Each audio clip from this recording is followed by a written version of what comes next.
আবার কবে আসবো জানি না। এই জলটুকু পার হতে পারলেই ওপাশে বাংলাদেশ। গ্যাস ফুরিয়ে গেছে, তার জন্য আমাকে কাঠের উনুনে আসতে হলে। এই দেখো এখানে এমন রান্না বান্না হচ্ছে। ঠিকছে নামো, ঠিকছে হচ্ছে, দেখছিস? হচ্ছে বাংলাদেশের লোক। আর নেই আচ্ছা, এই যে আমাদের বাবু চাও খাবে বললো, তাই চাও রান্না করছে, কিন্তু গ্যাস নেই। দুর্ভাগ্যবশত আমাকে এখন মাটির উনুনে আসতে হলে। কাকে রান্না করতে অনেক দিন বাদে কাঠের উনুনে বা মাটির উনুনে বসেছি রান্না করতে। একটু ইরিটেটিং লাগছে, বাট ভালোই লাগছে। এখন কখন হয় দেখা যায়, গ্যাসে যেহেতু একটু তাড়াতাড়ি হয়, উনুনে একটু দেরি হচ্ছে। Hello everyone, good morning. তো আজকে ব্লগটা আমি রান্নাঘর থেকে শুরু করছি। তো আমার পেছনের সব দেখতে পাচ্ছ, বুঝতেই পারছো যে আমি এখন রান্নাঘরে আছি। তো আমি চলে এসেছি রান্নাঘরে চাও করতে। গ্যাস ফুরিয়ে গেছে, তার জন্য আমাকে কাঠের উনুনে আসতে হলে। এই দেখো এখানে এমন রান্না বান্না হচ্ছে। তো ব্যাপারটা হচ্ছে কখন বসেছি আর কখন যে উঠবো আজকে জানি না চাও করতে। তো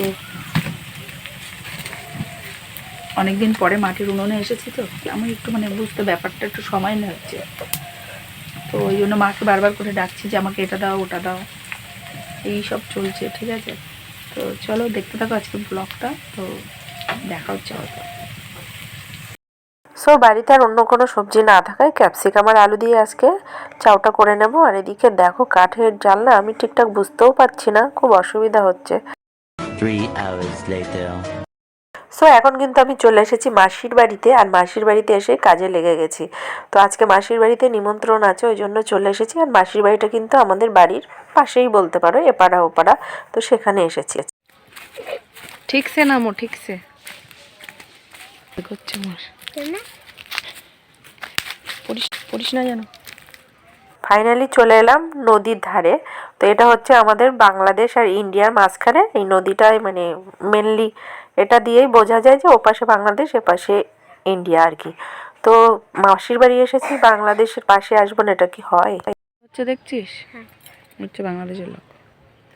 আর নেই অল্প জল নদীতে। দেখো মা।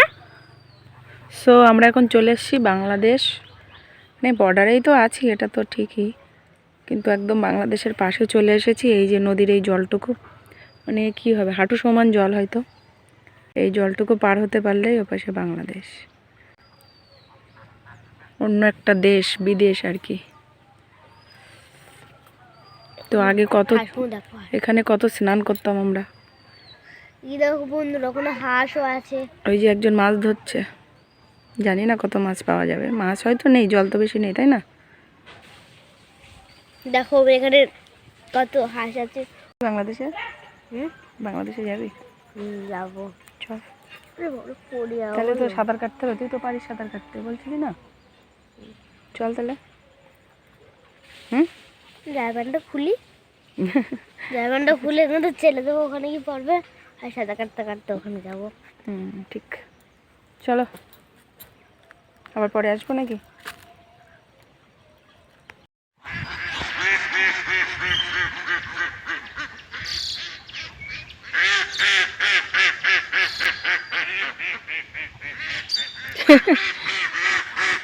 কি সুন্দর করে ডাকছে, দেখেছিস?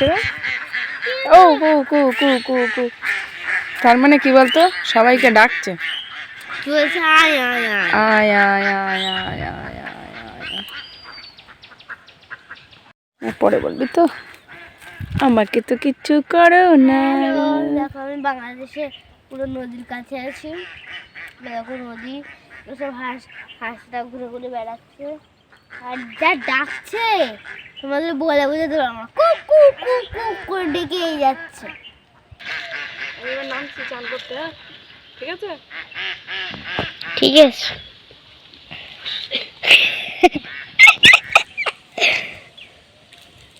এইগুলো ফাটাবো, কি সুন্দর আওয়াজ হবে, দেখবি? কই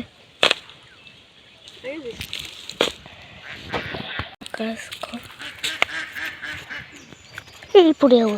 আরে না, শুকনো না, ঠিক আছে, টাটা। দাও উল্টো পাল্টা বলিস না তো একদম। নে এবারে একা একা ওঠো, চল চল। উঠতে পারবো না।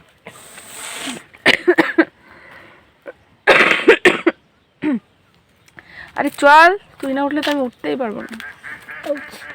Tata, bye bye Bangladesh, bye tata. আবার কবে আসবো জানি না, অনেক দিন পরে আসলাম। তাড়াতাড়ি ওঠো, তাড়াতাড়ি ওঠো, দেখা যাক। মনে হচ্ছে যে পাহাড়ে উঠছে। চলো, সো মাসির বাড়ি এসেছিলাম, নিমন্ত্রণ আছে, খেয়ে দিয়ে এবার বাড়ি যাবো। চলো, অনেকটাই কষ্ট হয়ে গেল আসতে। ওই যে ওখান দিয়ে আমরা চলে এসেছি, ওই যে নদী দেখা যাচ্ছে, ওখান দিয়ে হেঁটে আসলে মানে বেশ খাড়া জায়গাটা, উঁচু নিচু।